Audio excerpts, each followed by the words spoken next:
Shalom, selamat sore Bapak Ibu Saudara-saudari yang terkasih dan juga jemaat yang disayang Tuhan.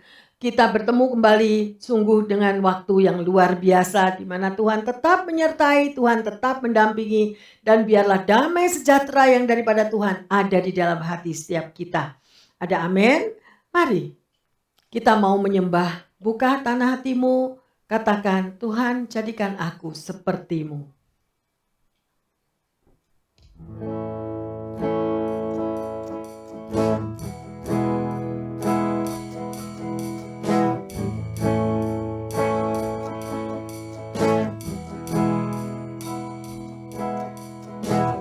Bapakah setia, takkan meninggalkan, dan ku percaya Engkau milikku, dan ku milikmu. Amin. Rinduku tinggikan namamu, karena ku tahu Engkau dalamku dan ku dalammu. Amin. Ubah hatiku seputih hatimu, setulus salibmu, kasih-Mu Tuhan. Biar mataku seperti matamu, pancarkan kasih-Mu. Ku mau jadi seperti-Mu. Ubah hatiku Tuhan. Ubah hatiku seputih hatimu, setulus salibmu, kasih-Mu Tuhan. Biar mataku seperti matamu, pancarkan kasih-Mu. Ku mau jadi seperti-Mu. Benar Tuhan, kami mau jadi seperti Engkau Bapa. Beriku hati, Beriku hati untuk menyembah-Mu. Beriku hati untuk mengasihi-Mu. Beriku hati memuji-Mu dan mengasihi Engkau, seperti wanita yang datang mengurapi-Mu. Terima kasih Tuhan, beriku hati Bapa. Beriku hati, Beriku hati untuk menyembah-Mu. Beriku hati untuk mengasihi-Mu.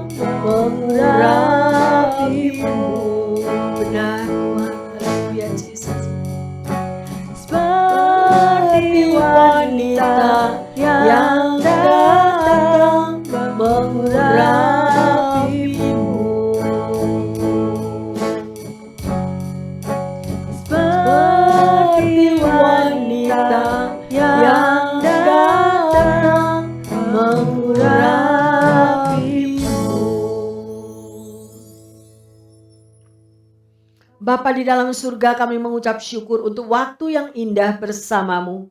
Terima kasih ya Tuhan. Jamah setiap umat-Mu Tuhan yang rindu untuk mendengarkan apa yang Kau sabdakan melalui firman-Mu. Karena firman itu yang akan mengubah hidup kami, yang akan memberikan kekuatan dan penghiburan bagi setiap kami. Kami mau lebih belajar dan belajar Tuhan, apa yang menjadi kehendak Tuhan di dalam kehidupan setiap kami. Beri kami hati seperti hati-Mu Tuhan. Beri kami roh ketaatan, beri kami roh kerendahan hati. Dan berikan saat ini Tuhan, pengurapan yang baru. Agar apa yang Kau firmankan, apa yang Kau mau taburkan pada sore hari ini, boleh menjadi berkat dan kekuatan bagi setiap kami. Terima kasih Bapa di dalam surga. Di dalam nama Tuhan Yesus, kami berdoa. Haleluya. Amin.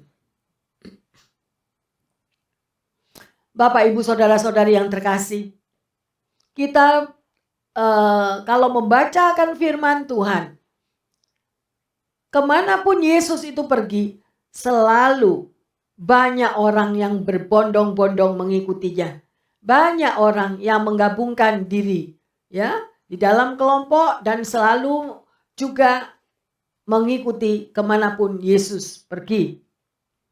Mereka datang dengan berbagai macam motivasi yang berbeda-beda. Dan di pesan ini kita akan melihat apa yang ingin disampaikan oleh Yesus melalui perumpamaan. Ya, bukan tanpa alasan. Tema khotbah sore hari ini adalah tanah hati. Dan yang kita akan pelajari bersama-sama tentang pengajaran Yesus yang banyak mengajar dengan memakai perumpamaan-perumpamaan. Ya, oleh karena itu kita sudah berdoa tadi, mohon pengurapan Tuhan supaya pikiran kita dibukakan, hati kita juga dibukakan agar kita boleh mengerti apa yang Yesus mau ajarkan sore hari ini. Ya. Ketika Yesus melihat orang banyak itu datang berbondong-bondong datang kepadanya, Yesus mempunyai kerinduan untuk setiap mereka yang datang itu mendapatkan yang terbaik darinya. Sekalipun mereka mempunyai motivasi yang berbeda-beda. Kita akan memulai dengan perumpamaan yang disebut perumpamaan dasar, yaitu perumpamaan tentang seorang penabur. Perumpamaan ini sangatlah kaya akan makna. Kita baca bersama-sama di dalam Lukas 8 ayat 4-8. Ketika orang banyak berbondong-bondong datang, yaitu orang-orang yang dari kota ke kota menggabungkan diri pada Yesus, berkatalah ia dalam suatu perumpamaan. Adalah seorang penabur keluar untuk menaburkan benihnya. Pada waktu ia menabur, sebagian benih itu jatuh di pinggir jalan, lalu diinjak orang dan burung-burung di udara memakannya sampai habis. Sebagian jatuh di tanah yang berbatu-batu, dan setelah tumbuh ia menjadi kering karena tidak mendapat air. Sebagian lagi jatuh di tengah semak duri, dan semak itu tumbuh bersama-sama dan menghimpitnya sampai mati. Dan sebagian jatuh di tanah yang baik, dan setelah tumbuh berbuah 100 kali lipat. Setelah berkata demikian, Yesus berseru, "Siapa mempunyai telinga untuk mendengar, hendaklah ia mendengar." Amin. Ya, mari kita akan pelajari bersama-sama ya, dan merupakan isi dari perumpamaan ini nanti kita akan pelajari bersama pada ayat 11 sampai ke 15. Ya, itu adalah penjelasannya. Ini adalah satu-satu perumpamaan yang daripada Yesus memberikan penjelasan secara langsung. Lewat penjelasan itu, Yesus sedang mengajarkan para murid untuk cara menyadari perumpamaan. Mari kita baca perumpamaan ini dengan penjelasannya adalah sebagai berikut. Ya. Dan saudara dan saya akan mengetahuinya. Apa yang dibicarakan di dalam perumpamaan ini? Yaitu Yesus berbicara tentang seorang penabur. Ada 3 hal, mari kita lihat. Yang pertama adalah tentang penabur. Dan di sini saya percaya bahwa penaburnya adalah Tuhan Yesus. Penabur selalu menginginkan hasil yang ditabur itu menghasilkan yang terbaik. Ketika Tuhan menaburkan benih di dalam kehidupan saudara dan saya, Dia ingin hasilnya itu baik dan berbuah berkali lipat ganda. Tuhan inginkan di dalam kehidupan Anda dan saya, benih yang ditabur itu akan menghasilkan buah-buah. Dan umat Allah yang lain menjadi berkat dimanapun mereka berada mendengar kesaksian Anda dan saya. Ya, mari kita membahas dari sisi lain, yaitu gambaran yang sangat umum di daerah-daerah pertanian. Pada saat seorang petani menaburkan benih, ia menghaburkannya begitu saja. Ya, sedemikian dia tebarkan segenggam benih itu dan dengan agak melingkar di pematang sawah atau di ladang, ya. Itu cara mereka untuk menaburkan benih. Yang kedua, apa yang dimaksud dengan benih di sini ini? Benih yang ada di sini itu dimaksudkan adalah firman Allah. Kita baca di dalam Lukas 8 ayat yang ke-11. Inilah arti perumpamaan itu. Benih itu ialah firman Allah. Ya, jelas yang terkasih, benih itu adalah firman Allah. Oleh karena itu saya selalu menghimbau Bapak Ibu Saudara-saudari yang terkasih, bacalah firman Allah. Karena itu sumber daripada kekuatan, penghiburan, dan kita itu tidak gagal faham. Kita itu tidak salah tafsir. Ya, sekarang saya mau katakan, untuk Anda membaca firman Allah harus tahu seutuhnya konteksnya. Jangan putus-putus atau sepenggal-sepenggal, salah semuanya nanti, jadi salah tafsir. Ya, harus mengerti firman Tuhan secara utuh. Tanah itu yang ketiga adalah tanah menggambarkan keadaan hati saudara dan saya. Tanah menggambarkan kehidupan saudara dan saya. Ya, kita akan pelajari 4 macam tanah. Yang pertama adalah tanah yang di pinggir jalan. Kita baca di dalam Lukas 8 ayat yang ke-12. Yang jatuh di pinggir jalan itu ialah orang yang telah mendengarnya. Kemudian datanglah iblis lalu mengambil firman itu dari dalam hati mereka, supaya mereka jangan percaya dan diselamatkan. Ya, jadi sedemikian rupa. Ya, pada ayat 12 jelas yang terkasih, Anda mendengar firman Tuhan saat ini. Dimanapun Anda berada, ada yang di rumah-rumah atau jemaat yang terkasih yang lagi mendengarkan firman ini. Ya, firman itu ada yang jatuh di pinggir jalan, itu siapa? Itu adalah orang yang telah mendengarnya. Kemudian datanglah iblis, lalu mengambil firman itu dari dalam hati mereka, supaya mereka jangan percaya dan diselamatkan. Kenapa kok datang iblis? Pertanyaannya. Ya, Bapak Ibu Saudara-saudari yang terkasih, sebagai anak Tuhan, mungkin kita rutin datang ke gereja, pagi, siang, sore, udah puluhan kali. Tetapi pada waktu kita berada di dalam gereja, kita menganggap itu hanya suatu rutinitas, cuma gedung biasa. Ya, banyak yang tidak menghargai bahwa di dalam rumah Tuhan itu ada di mana Yesus bertahta. Ada kehadiran Tuhan, ada Roh Kudus yang bekerja. Dan sering kali terjadi, ya, antara sesama anak Tuhan, justru di dalam gereja itu mereka saling, ya, tersinggung, saling sakit hati. Tapi di sini saya mau tanamkan, kalau kita mau datang ke gereja, kalau Anda membaca firman Tuhan dengan rajin, dikatakan di dalam Joshua, jangan engkau menoleh ke kiri ke kanan, gak perlu lihat wajah orang lain. Memang kita say hi, memang ada hospitality, memang kita menunjukkan kasih kita. Kalau ada orang yang tidak mempunyai sikap yang demikian, ya kita abaikan. Jangan kita tidak datang ke gereja hanya melihat wajah-wajah yang seperti monster di dalam gereja. Ada atau ada? Ada. Baru sampai di depan pintu gereja, muka pepaya sudah ditayangkan. Nah, itu orang-orang yang sedemikian rupa. Mari selidiki hati. Kita bisa melihat orang lain, tetapi diri kita sendiri gimana? Kita datang ke gereja, kita rajin, kita luar biasa. Tetapi di dalam saat firman ditaburkan, kita tidur. Firman ditaburkan.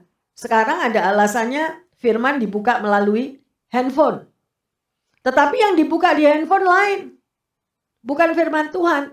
Saya nggak ada urusan. Itu tanggung jawab kita masuk ke surga nggak gandeng-gandengan. Jalan sendiri-sendiri. Ada amin? Nah, disitulah itu iblis yang mengambil dan mencuri dari dalam hati. Kenapa? Karena kita buka celah. Kita sendiri yang buka celah. Makanya jadilah anak Tuhan yang seutuhnya mengasihi Tuhan, melekat kepada Tuhan. Jangan jadi anak Tuhan karena ikut-ikutan. Karena dengar dari tetangga, kalau kamu nanti jadi anak Tuhan, kamu diberkati, kamu diselamatkan, kamu gini. Jadi tujuannya udah lain.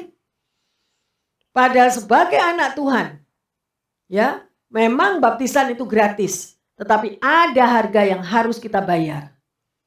Yaitu menyangkal diri, memikul salib, mengikut Yesus. Kalau 3 hal ini kita tidak bisa lakukan, perlu tanda tanya yang besar. Apakah aku sebagai anak Tuhan yang benar? Dan di sini kita berbicara tentang tanah hati. Ya, amin. Jadi pada saat benih ditabur, berapa benih itu akan jatuh di tanah yang keras.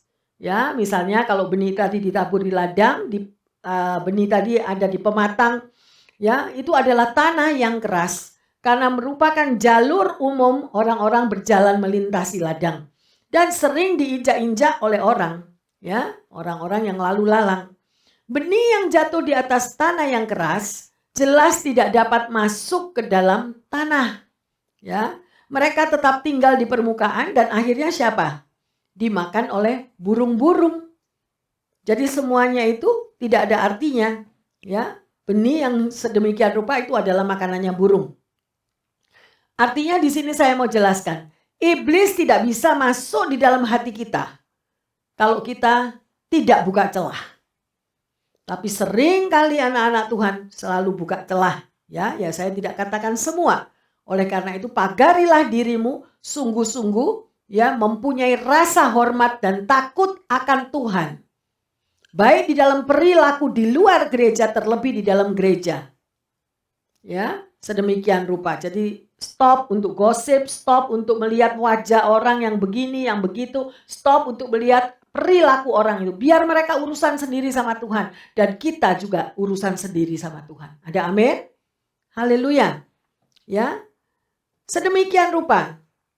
Kita mau lihat yang kedua. Di dalam Lukas 8 ayat 13. Yang jatuh di tanah yang berbatu-batu itu ialah orang yang setelah mendengar firman itu menerimanya dengan gembira. Tetapi mereka itu tidak berakar. Mereka percaya sebentar saja dan dalam masa pencobaan mereka murtad. Nah, ya, mari kita selidiki. Jelas firman ini ya yang diberikan oleh Tuhan. Ya. Yesus berkata bahwa ada lagi benih yang jatuh ke tanah, saya boleh katakan ini tanahnya dangkal, ya. Ketika hujan turun, tanah itu telah membungkus benih tersebut. Benih itu akan bertumbuh dengan sangat amat cepat. Benih itu seperti bertumbuh sangat baik dan bahkan menunjukkan pertumbuhan yang luar biasa. Akan tetapi sesudah beberapa waktu, akar itu segera tertahan oleh bebatuan di lapisan yang bawah. Ada batas sejauh mana akar itu bisa menjalar. Ya. Ketika akar itu menyentuh lapisan daripada batu, pertumbuhannya terhambat. Karena dibatasi oleh bebatuan. Akar tidak dapat masuk lebih jauh dan mendapatkan air, maka akan menjadi layu. Tanaman ini akhirnya mati karena apa? Kekurangan air. Dengan kata lain, saat hati kita sungguh-sungguh mencintai Tuhan, pasti terpancar ekspresi keantusiasan. Ya, mengikuti Tuhan tidak cukup dengan kata antusias. Ya, harus memiliki pengenalan yang lebih dalam akan Tuhan. Ya, sama seperti bayi yang baru lahir yang harus mulai belajar dari nol.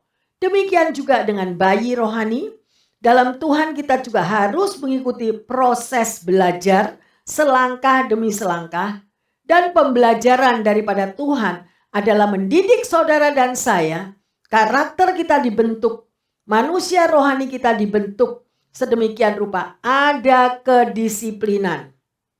Kalau anak Tuhan tidak bisa ada penundukan diri untuk mau didisiplin, perlu dengan tanda tanya. Apakah saya sebagai pengikut Kristus yang benar? Dan seringkali di titik yang sedemikian ini mereka mental. Ya, Mungkin mereka 50 tahun mengikut Tuhan Yesus. Tetapi manusia rohaninya nggak pernah tumbuh. Manusia daging terus. Jadi datang ke gereja senangnya cuma kumpul-kumpul. Ya, senangnya rame-rame. Tetapi di dalam dirinya itu kosong. Hanya menunjukkan sebagai orang Kristen, aku datang ke gereja. Ya, menunjukkan, mengambil satu aktivitas, mengambil kepemimpinan di gereja. Tetapi sesungguhnya tanah hatinya itu kosong. Dan itu kita bisa lihat dari buah-buahnya. Ya, kita tidak perlu menghakimi orang. Sekali lagi saya mau katakan, firman ini menyadarkan kita setiap kita mempunyai hubungan pribadi dengan Tuhan dan bertanggung jawab kepada Tuhan. Ya, sedemikian rupa. Oleh karena itu, mari kita mau terus melekat kepada Tuhan, bersekutu setiap waktu bersama dengan Tuhan, supaya manusia rohani kita bertumbuh dengan kuat dan manusia daging itu boleh dikalahkan. Yang ketiga adalah tanah yang bersemak duri. Kita baca di dalam Lukas 8 ayat yang ke-14. Yang jatuh dalam semak duri ialah orang yang telah mendengar firman itu, dan dalam pertumbuhan selanjutnya mereka terhimpit oleh kekhawatiran dan kekayaan dan kenikmatan hidup, sehingga mereka tidak menghasilkan buah yang matang. Luar biasa. Semua digambarkan oleh Yesus ya. Tanah yang memungkinkan pertumbuhan tetapi lahannya tidak murni. Ya. Tanah ini berisi begitu bermacam benih, beragam akar, beragam tumbuhan, berbagai macam ya apa yang ada di dalam tanah itu tidak kelihatan awalnya. Tapi mereka lalu bertumbuh bersama-sama dengan benih gandum itu dan menjepitnya. Pada waktu menabur, Anda tidak bisa melihat adanya semak atau tumbuhan yang lain. Akan tetapi dengan berjalannya waktu, mereka mulai tumbuh dan bersama dengan benih gandum itu, maka semak duri itu juga bertumbuh. Membelit daripada akar gandum yang masih muda itu dan menjepitnya sehingga tanaman itu tidak mendapatkan gizi yang dibutuhkannya.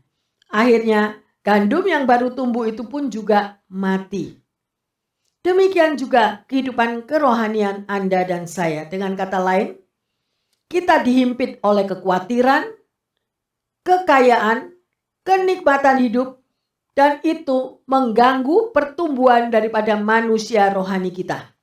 Ya, saat kita mengikuti Tuhan, pastikan kita sudah mampu mengalahkan kedagingan kita. Ada kerendahan hati, ada penguasaan diri, ada ketaatan, dan itu sangat amat penting supaya tidak menjadi batu sandungan bagi sesama. Ya, banyak orang yang tidak mengerti. Kalau orang tua mendidik, ya, atau gembala mendisiplin, bahkan Yesus pun mendidik dan mendisiplin hidup umatnya. Dan itu bukanlah batu sandungan. Kalau orang tua mendidik kita mulai sejak kita bertumbuh 1 tahun, 2 tahun, 3 tahun, orang tua pasti mendidik anaknya. Ya, dengan mendidik itu pasti mendisiplin. Dan orang lain yang melihat orang Kristen yang datang ke rumahnya apapun, kita tidak bisa mengatakan bahwa orang tuanya itu juga jadi batu sandungan. No. Ya, kita tidak semudah itu menghakimi bahwa semua orang menjadi batu sandungan. Tetapi lihatlah daripada buah-buah yang sudah ditaburkan. Ya, sedemikian rupa Tuhan mendidik, mendisiplin kita supaya karakter kita seperti karakter Yesus. Tetapi mau enggak? Tidak ada kategori dididik itu enak. Tidak ada kategori didisiplin oleh Tuhan itu enggak sakit.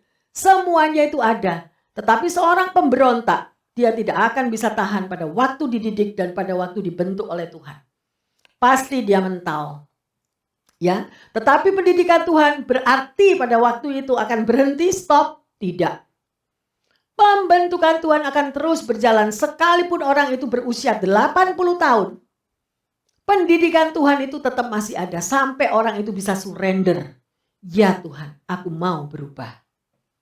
Ya, tetapi Tuhan tidak pernah untuk mau memaksa, mau berubah atau tidak mau berubah suka-sukanya. Ya, kita mau pilih surga atau neraka suka-sukanya. sedemikian rupa. Ya, oleh karena itu perkuatlah manusia rohani.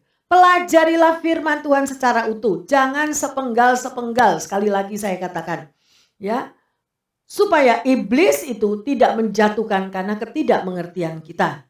Ya, karena banyak sekali kalau kita itu cuma mengerti sepenggal, maka kita akan gagal fokus dan salah prioritas di dalam menjalani kehidupan mengiring Tuhan. Ya, kalau Anda dan saya mau dibentuk dengan kerendahan hati, kita mau belajar dari semua murid-murid Yesus. Ya, apapun semuanya ada pembentukan dan kita mau dibentuk, maka akan terjadi buah-buah yang luar biasa, berkat-berkat yang luar biasa ya bagi orang yang mau merendahkan diri di dalam pembentukannya. Sebagai pengikut Kristus, rindulah untuk mendapatkan yang terbaik daripada Tuhan.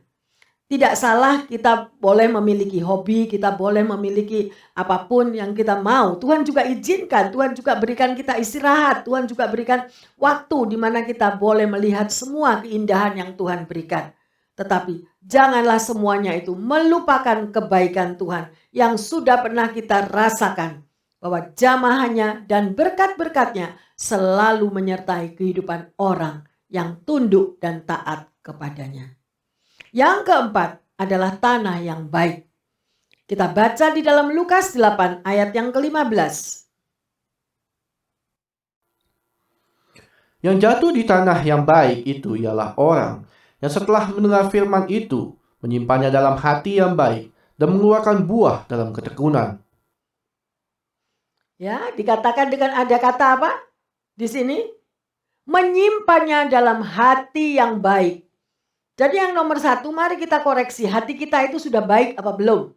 Ya, masih ada kerikil sakit hati, masih ada kerikil kekecewaan, masih ada kerikil kemarahan, masih ada kerikil dendam, semuanya itu akan mental dan tidak akan kita bisa menerima berkat daripada Tuhan.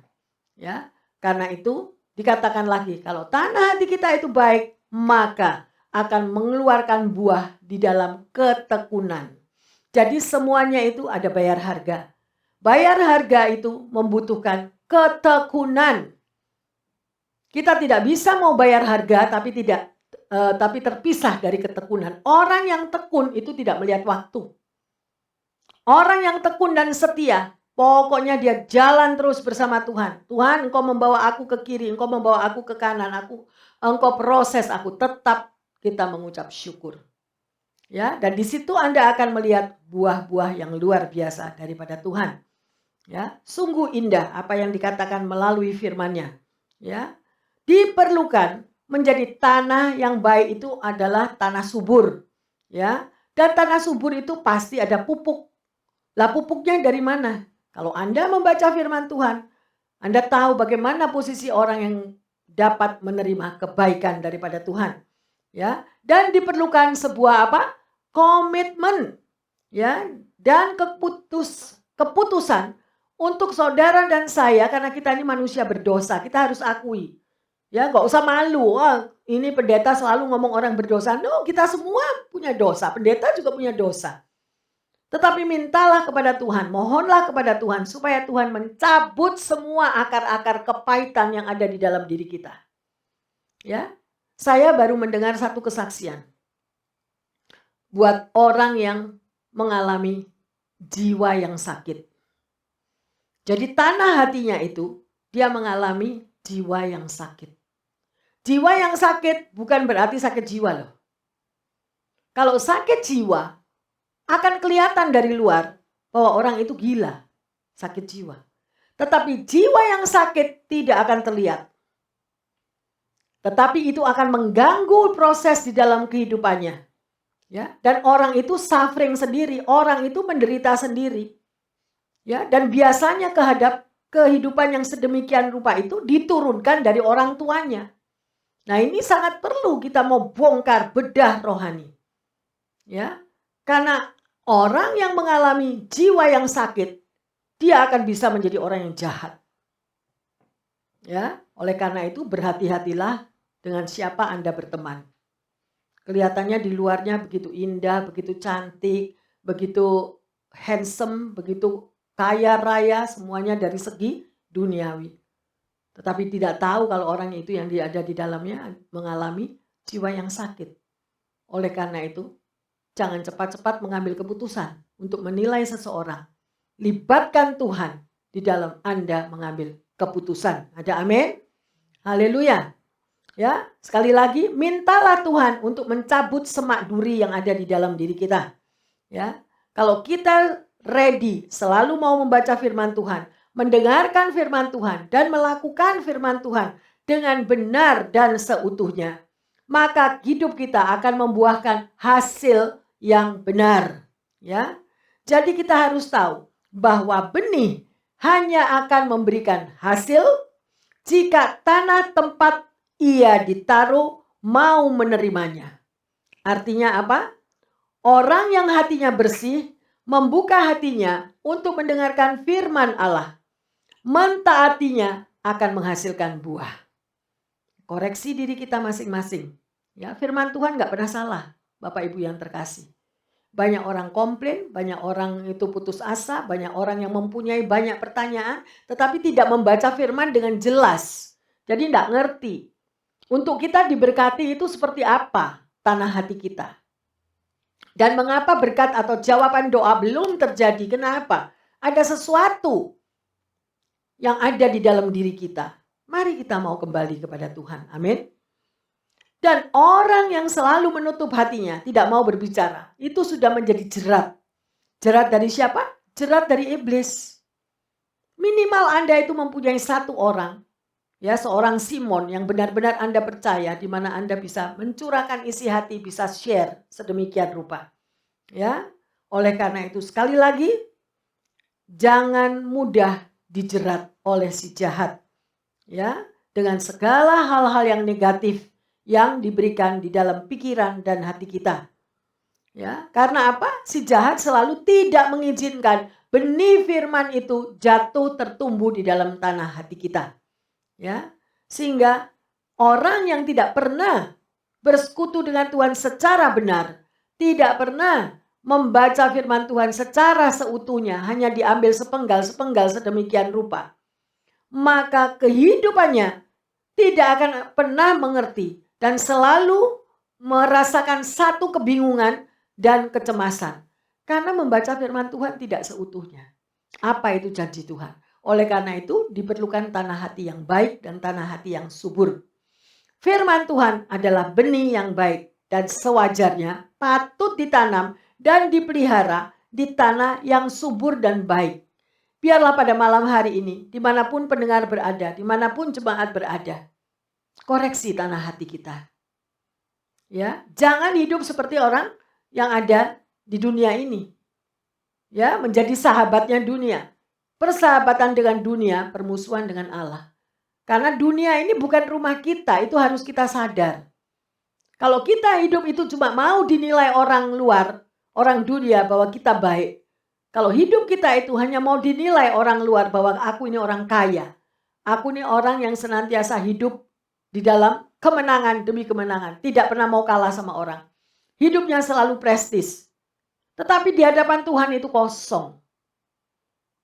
Dan pada waktunya kita pulang kepada Tuhan, kita akan berhadapan muka dengan muka. Apa yang kita pertanggungjawabkan?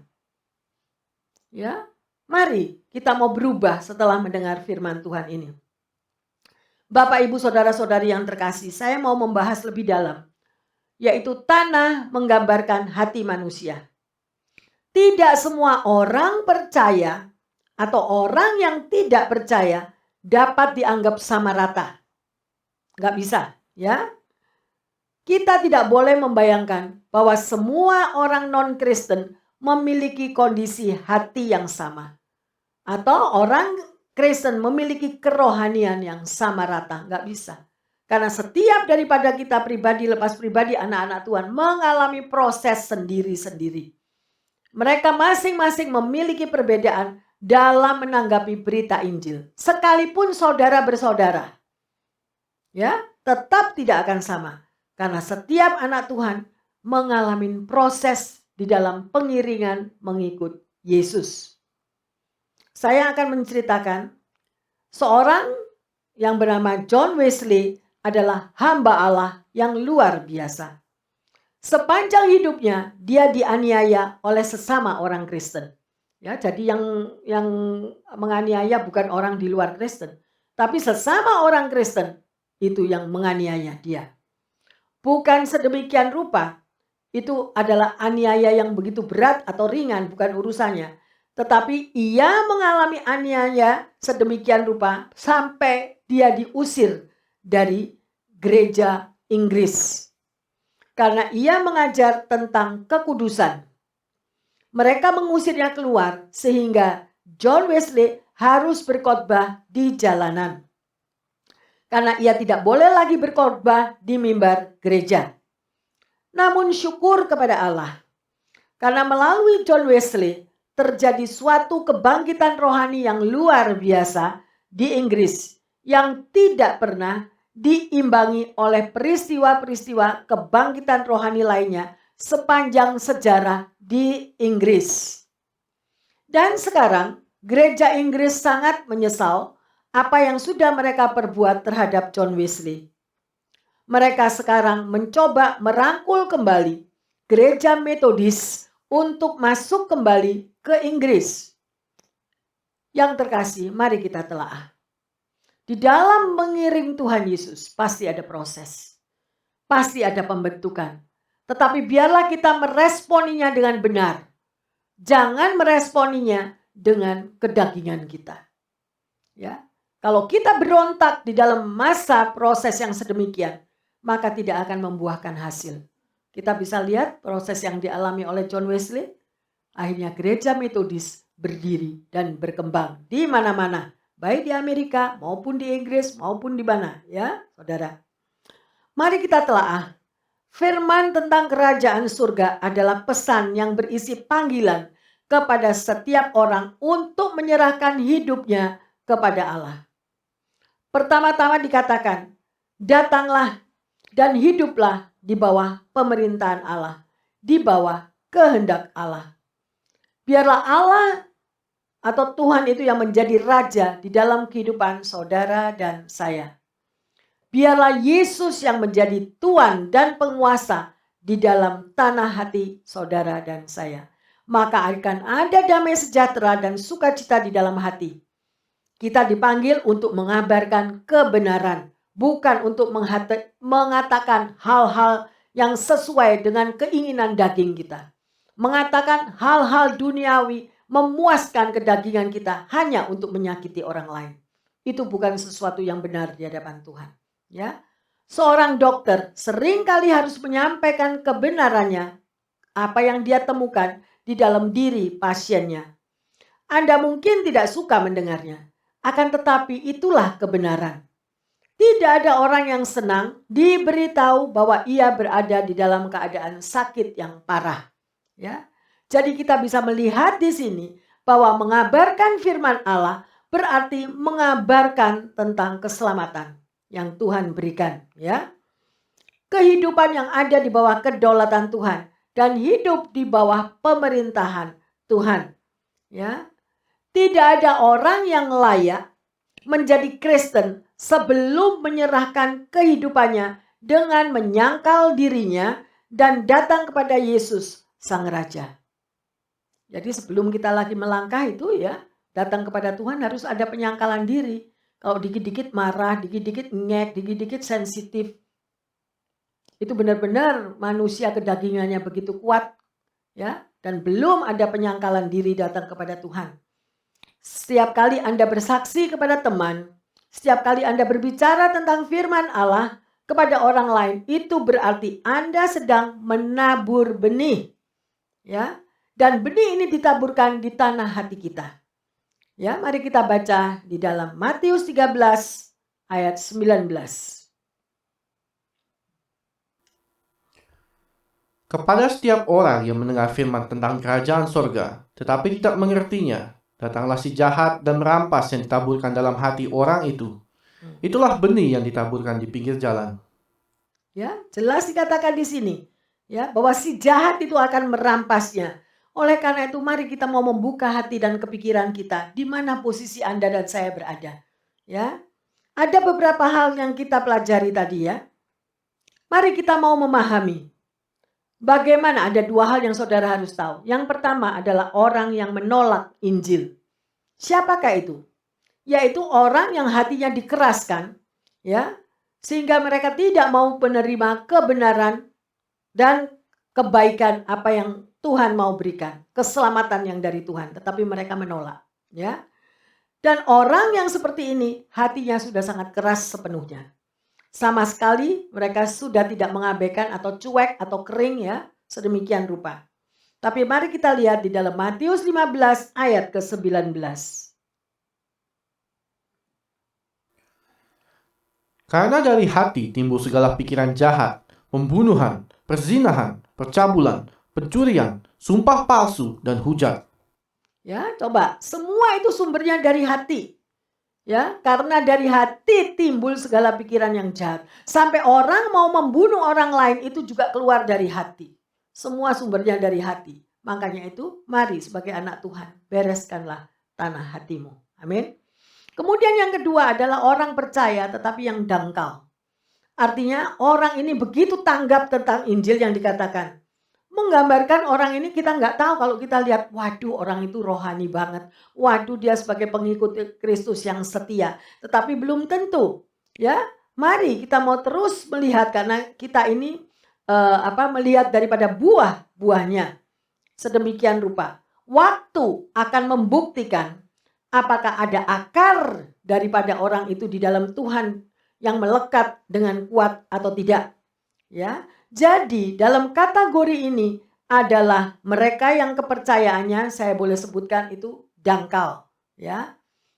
Diperlukan proses mau belajar firman Tuhan, mau dididik dan ada penundukan kepada Tuhan, ya.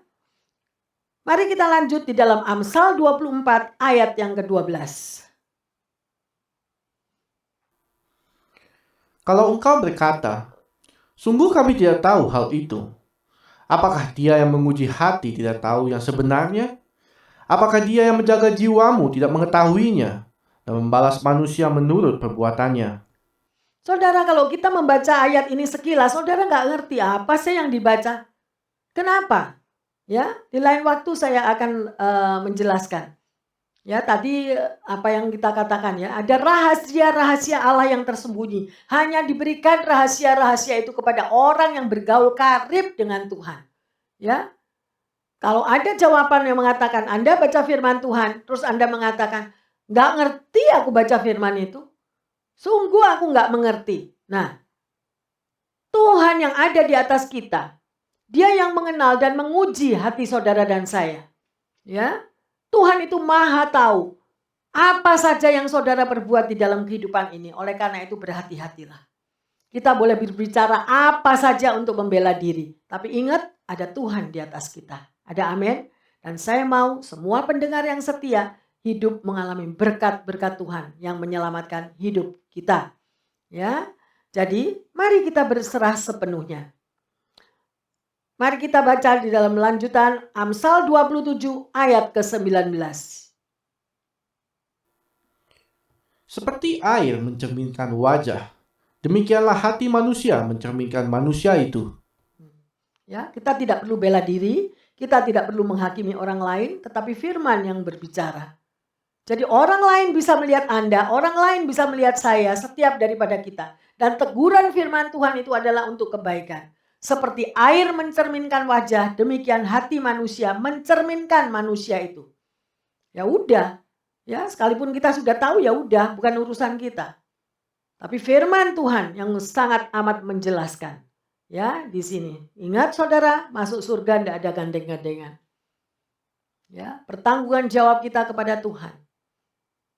Mari kita mau membereskan semuanya itu di hadapan Tuhan dengan kerendahan hati, itu satu hal. Bapak, Ibu, Saudara-saudari yang terkasih, kita sudah mempelajari firman Tuhan tentang tanah hati. Ya, mari kita mau memeriksa kembali. Di tanah hati manakah saudara dan saya berada? Yang kedua, apakah hati kita ini tanah yang baik dan subur? Ya, sehingga firman Tuhan yang kita terima itu bisa bertumbuh dengan luar biasa. Ya, ataukah tanah hati kita itu penuh dengan semak duri dan berbatu-batu. Saya menghimbau, tetaplah hidup di dalam kebenaran firman Tuhan. Bangunlah hubungan pribadi yang intim dengan Tuhan, sehingga hidup saudara dan saya menjadi berkat dan memuliakan Tuhan. Kehidupan yang berhasil adalah kehidupan yang bertumbuh di tanah yang baik dan subur.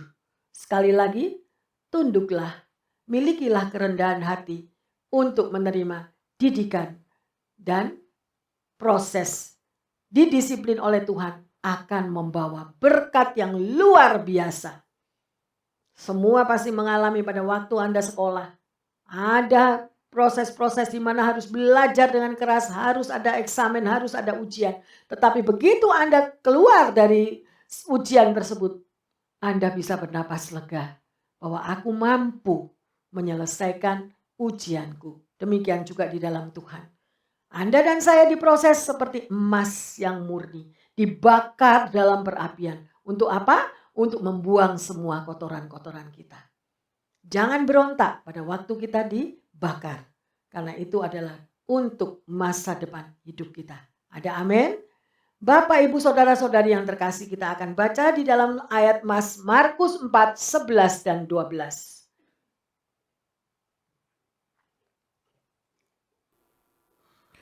Jawabnya, kepadamu telah diberikan rahasia kerajaan Allah, tetapi kepada orang-orang luar segala sesuatu disampaikan dalam perumpamaan, supaya sekalipun melihat mereka tidak menanggap, sekalipun mendengar mereka tidak mengerti, supaya mereka jangan berbalik dan mendapat ampun.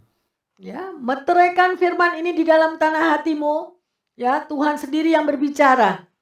Dan semoga kita semuanya termasuk anak-anak yang dapat mendengar dan diberitahukan akan rahasia Tuhan kepada kehidupan setiap kita. Amin. Mari jemaat yang terkasih, pendengar yang setia dimanapun Anda berada, bersama-sama dengan kami yang hadir di sini, kita mau menyembah Tuhan. Ubah hatiku ya Tuhan. Ya, serahkan hatimu. Apapun, Tuhan Maha Pengasih, Maha Pengampun. Hati yang berbatu-batu, bersemak duri, percayalah. Kalau kita benar-benar mau datang dengan satu pertobatan, Tuhan akan memulihkan hidup kita semuanya. Amin. Ubah hatiku Tuhan.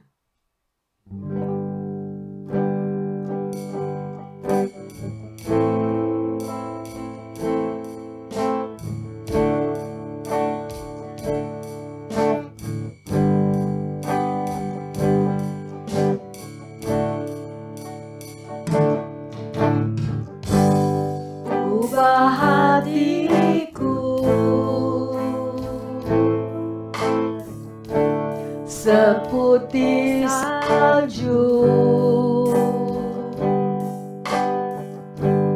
ubah hatiku seperti dirimu. Amin Tuhan. Ubah hatiku ya Yesus. Ubah hati kami ya Bapa. Salju agar Engkau berkenan di dalam kehidupan kami. Ubah hatiku seperti dirimu. Yes Lord. Engkau penjuna ku tanah liat. Amin. Bentuk jadikan ini doaku. Yes Jesus. Ubah hatiku. Bapak Ibu yang terkasih, biarlah lagu ini boleh menjadi doa bagi setiap kita. Apapun pergumulan di dalam hidupmu, mungkin kita baru menyadari tentang keadaan tanah hati kita. Mari kita datang kepada Tuhan dan mohon ampun agar agar hati kita diubahkan. Terima kasih Tuhan, terima kasih Yesus. Ubah hatiku seputih salju, ubah hatiku, Yes Lord. seperti dirimu. Amin, haleluya. Katakan engkau penjunan. Yes, Lord. Ku tanah liat,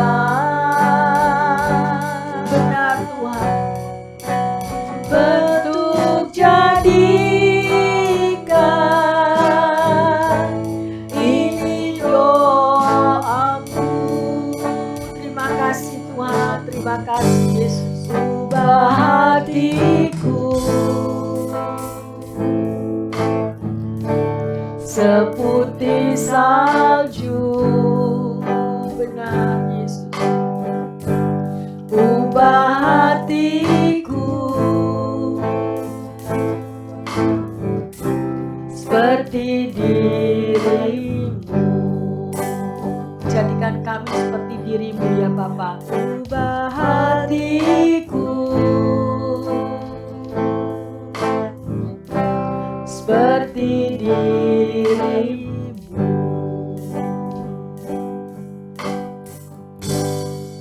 Terima kasih Bapa di dalam surga, kami sudah belajar pada sore hari ini. Engkau sudah bukakan semua perumpamaan ini Tuhan.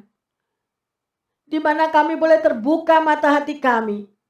Untuk kami lebih mengerti tentang keadaan tanah hati kami masing-masing. Ampuni kami ya Tuhan.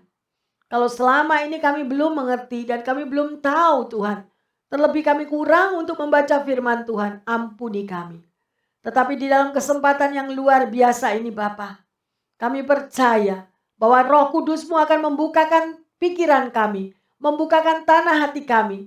Secara khusus hamba berdoa bagi pendengar yang setia dan para jemaat, dimanapun mereka berada. Tuhan, biar Engkau mendengar doa-doa mereka. Biar Engkau melihat keberadaan apapun Tuhan. Mungkin mereka baru mengenali dan menyadari tentang tanah hati mereka. Mari Roh Kudus, pengurapan-Mu boleh turun atas mereka. Sehingga mereka mau membuka hati.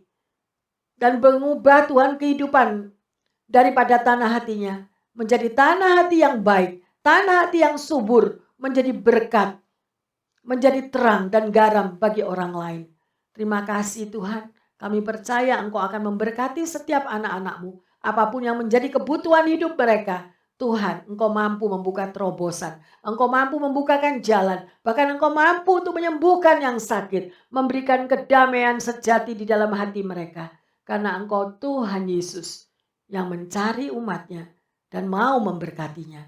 Terima kasih Bapa di dalam surga. Karena firman-Mu sudah menjadi berkat dan kekuatan. Sehingga kami mampu untuk mengubah hidup kami bersama dengan Engkau. Karena itulah yang Engkau ingini. Engkau mengubah hati setiap anak-anak-Mu. Terima kasih Tuhan Yesus. Di dalam nama Tuhan Yesus kami berdoa dan mengucap syukur. Haleluya. Amin. Bapak, Ibu, Saudara-saudari yang terkasih dimanapun Anda berada. Selamat berpacu untuk memiliki tanah hati yang baik dan subur. Sehingga hidup kita menjadi kesaksian yang luar biasa bagi banyak orang. Semuanya untuk kemuliaan Tuhan. Tuhan Yesus memberkati semuanya. Amin.